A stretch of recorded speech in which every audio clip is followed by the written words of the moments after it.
देखिए, आज हम लोग बाजार के सेकेंड फॉर्म के बारे में पढ़ेंगे। कौन सा फॉर्म? मोनोपोली मार्केट, है ना। पिछले क्लास में हमने आपको परफेक्ट कंपटीशन मार्केट के बारे में बता दिया था, है ना। बाजार के कितने फॉर्म होते हैं? 3 फॉर्म होते हैं mainly.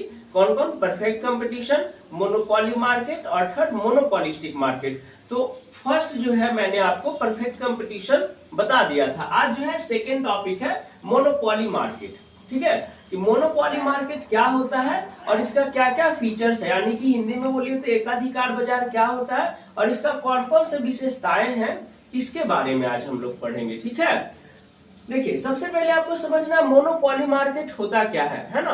What is monopoly market और एकाधिकार बाजार क्या है?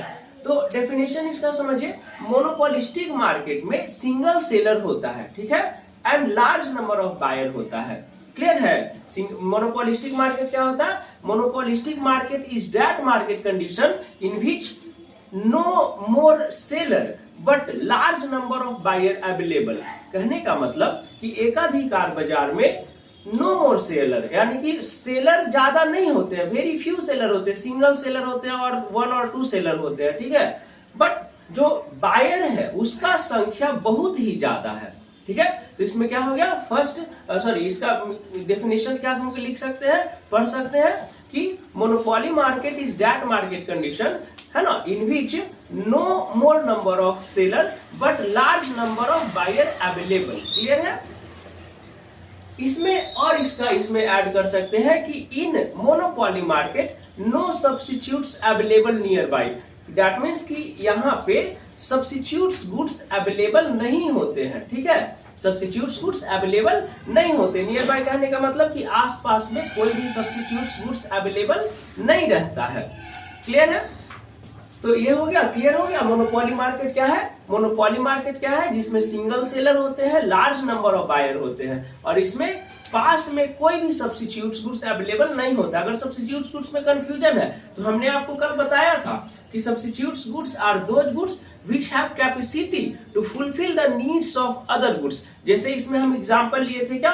कोका और पेप्सी, है ना, कि एक अगर सब्स्टिट्यूट गुड्स का मतलब क्या हुआ कि अगर एक गुड्स नहीं है तो कोई दूसरा वैसा गुड्स जो पहले जो नहीं है गुड्स उसके क्या करे, उसके कमी को पूरा कर दे, है ना। जैसे कोका और पेप्सी, जैसे कोका कोला अगर किसी को पीना है तो अगर नहीं मिल रहा शॉप में तो क्या कर सकता है? पेप्सी को भी पी सकता है। अगर किसी को मजा पीना है तो मजा नहीं मिल रहा मार्केट में तो वो स्लाइस भी पी सकता है। समझ में आ रहा है? तो ये हो गया डेफिनेशन मोनोपोली मार्केट का। अब हम लोग समझेंगे कि इसका क्या क्या फीचर्स है। तो परफेक्ट कंपटीशन का जो फीचर्स है उससे रिलेटेड है ये, है ना। जितना भी आपका है फीचर्स जो आपको परफेक्ट कंपटीशन में बताए थे उससे रिलेटेड फीचर्स है ये। ठीक है, तो चलिए फर्स्ट पॉइंट है one seller and large number of buyer. One seller and large number of buyer कहने का मतलब अभी डेफिनेशन में क्लियर किए कि मतलब जो सेलर होता है सिंगल सेलर होता है, ठीक है ना, और वो जो सेलर होते हैं एक जगह नहीं होते। अगर 2-3 सेलर भी है तो काफी डिस्टेंस पे रहते हैं। ठीक है, तो इसमें क्या हो गया? सिंगल सेलर और वेरी फ्यू सेलर भी लिख सकते हैं। ठीक है, तो सिंगल सेलर होता है और लार्ज नंबर ऑफ बायर होता है। ठीक है, सेकेंड पॉइंट है नो क्लोज सब्स्टिट्यूट्स। ये भी आपको डेफिनेशन में बताया कि इसमें सब्स्टिट्यूट्स गुड्स पास में रहता ही नहीं है। ठीक है, अगर आपको सामान लेना है तो लीजिए और नहीं तो फिर घरे जाइए, क्योंकि अदर कोई बेचने वाला ही नहीं है कि आप उसके पास जाइए। लेकिन फ्रूट्स का जो मार्केट होता है, वेजिटेबल मार्केट जो होता है, उसमें देखते हैं लाइन से सब्जी बेचता है, लाइन से फ्रूट्स बेचता है ना। तो ये सब में क्या है कि अगर एक जगह पे नहीं मिल रहा है तो आप दूसरी जगह जा सकते हैं, क्योंकि है ना सेलर का जो है नंबर बहुत ज्यादा है, नंबर ऑफ सेलर बहुत अधिक है, वो परफेक्ट कंपटीशन में होता है। लेकिन मोनोपोली मार्केट में चूंकि सिंगल सेलर होते हैं इसलिए अलग जो है सब्स्टिट्यूट्स गुड्स अदर प्लेस पे नहीं मिलता है, नहीं अवेलेबल रहता है। अवेलेबल रहता है लेकिन काफी डिस्टेंस पे रहता है। क्लियर है? थर्ड है प्राइस मेकर। परफेक्ट कंपटीशन में हमने आपको बताया था कि वो जो सेलर होते हैं वो प्राइस टेकर होते हैं, लेकिन मोनोपोली मार्केट में जो सेलर होते हैं वो क्या होते हैं?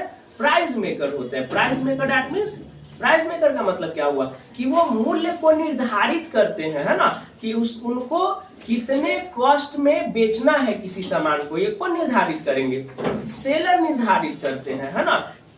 क्लियर हो गया। इसमें क्या होता है, सेलर निर्धारित करते हैं कि किसी भी सामान को कितना में बेचा जाना है, ठीक है, और उसे कम नहीं कर सकते हैं, ज्यादा ले लेंगे कम नहीं कर सकते हैं, ठीक है। तो ये हो गया प्राइस मेकर। जबकि कंपटीशन में, परफेक्ट कंपटीशन में बताए थे कि प्राइस टेकर होता है, क्या ना, अगर 1020 रुपया का सामान है तो आप 1000 रुपया दे दीजिएगा, बोलेगा भैया हो गया रखिए ना, तो वो रख लेता है ना। 102 रुपया का सामान हुआ, आप 100 रुपया दे के बोलते भैया एडजस्ट कर लीजिए ना, हो जाएगा, तो वो रख लेता है ना। मतलब वो कस्टमर के अकॉर्डिंग डील करता है। लेकिन चूंकि इसमें बेचने वाला एक ही है, उसको क्या फर्क पड़ रहा है, आपको लेना है लीजिए, नहीं लेना है नहीं लीजिए। क्लियर है। तो वो क्या होता है कि प्राइस मेकर होता है, वो प्राइस को कम नहीं करेगा, ज्यादा कर सकता है। नेक्स्ट है possibility of price discrimination. Possibility of price discrimination, देखिए प्राइस डिस्क्रिमिनेशन का मतलब आपको परफेक्ट कंपटीशन में भी बताए थे कि प्राइस डिस्क्रिमिनेशन का मतलब होता है कि अलग अलग लोगों से अलग अलग कीमत को वसूलना, ठीक है। क्योंकि बेचने वाला एगो है, सिंगल सेलर है, तो सिंगल सेलर के पास गुड्स कम ही होगा, ठीक है। बायर बहुत ज्यादा है तो बायर के कंपैरिजन में उसके पास गुड्स तो थोड़ा कम होगा ना। क्लियर है।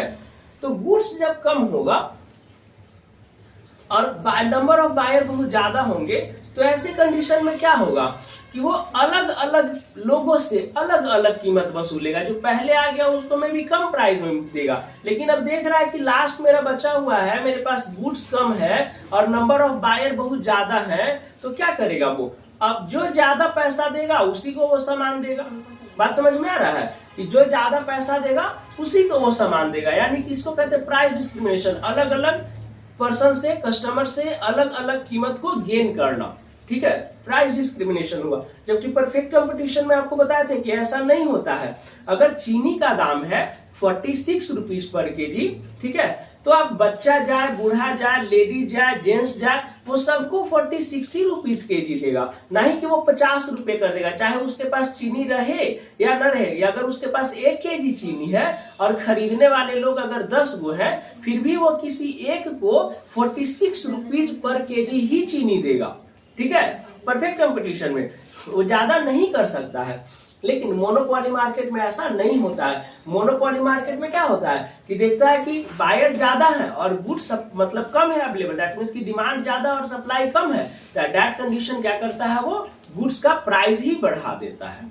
क्लियर है। नेक्स्ट है marginal revenue less than average revenue, ठीक है।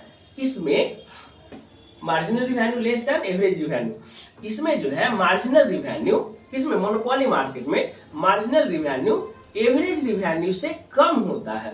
यानी कि हिंदी में बोलिए तो औसत सीमांत आगम जो है ना, सीमांत आगम जो है औसत आगम से कम होता है। इसका इफेक्ट क्या पड़ता है कि जो डिमांड कर्व है मोनोपोली मार्केट का, जो डिमांड कर्व होता है ना, वो निगेटिवली स्लॉप्ड कर जाता है। यानी कि जो डिमांड कर्व होता है मोनोपोली मार्केट का, वो कैसा होता है, निगेटिव होता है। क्लियर है। नेक्स्ट है no entry of new firm. Monopoly market में आप न्यू फर्म में इंटर नहीं कर सकते हैं प्रोडक्शन के लिए, ठीक है। मोनोपोली मार्केट में no entry of new firm, आप न्यू फर्म में प्रोडक्शन के लिए इंटर कर ही नहीं सकते हैं, प्रतिबंध होता है, ऑब्जेक्शन होता है, ठीक है, मोनोपोली सेलर के लिए। दैट मीन्स कि इसमें कोई कंपटीशन, नो कंपटीशन, कोई कंपटीशन ही नहीं है। अब कोई प्रोडक्शन करने वाला है ये नहीं आपके आसपास, ठीक है। आपके जैसे गुड्स को आप सब्स्टिट्यूट गुड्स अवेलेबल रहेगा तब ना कंपटीशन होता है जी। और अगल बगल कोई सेलर है ये नहीं, सब्स्टिट्यूट अवेलेबल ही नहीं है, तो कंपटीशन किस बात का। इसका सबसे बेस्ट एग्जांपल समझिए कि अगर मार्केट में एक गोलगप्पा बेचने वाला आता है, तो देखते हैं पूरा एकदम मार्केट का जितना जो भी बच्चा सब भीड़ लगा देता है खाने के लिए, ठीक है। अब वो 10 का कोई क्या होता है, गोलगप्पा वाले जो है भैया 10 का 6 देते हैं, कोई 10 का 5 देते हैं, कोई 10 का 7 भी दे देते हैं, ठीक है। तो 7 वाला भी खाएगा, ये है ना 7 वाला भी खा सकता है, 6 वाले भी खा सकता है और 5 वाला भी खा सकता है, क्योंकि ऑप्शन नहीं है ना। अगर सेलर 10 का 5 दे रहा है, 10 रुपया का 5 पीस दे रहा है, तो आपको खाना ही है, क्योंकि नियर में और कोई तो बेचने वाला है नहीं कि आप उसको बोल सकते हैं कि नहीं वो तो इतना दे रहा है। नहीं, ऐसा नहीं हो सकता, क्योंकि नियर बाय सब्स्टिट्यूट्स है ही नहीं। ठीक है, तो जैसे खिला रहा आपको वैसे खाना पड़ेगा। ठीक है, तो ये हो गया मोनोपोली मार्केट का फीचर्स। क्लियर है? आई होप कि आपको पूरा जो है टॉपिक आपको है ना समझ में आ गया होगा। ठीक है, नेक्स्ट जो क्लास रहेगा उसमें आपको मोनोपोलिस्टिक मार्केट के बारे में बताएंगे।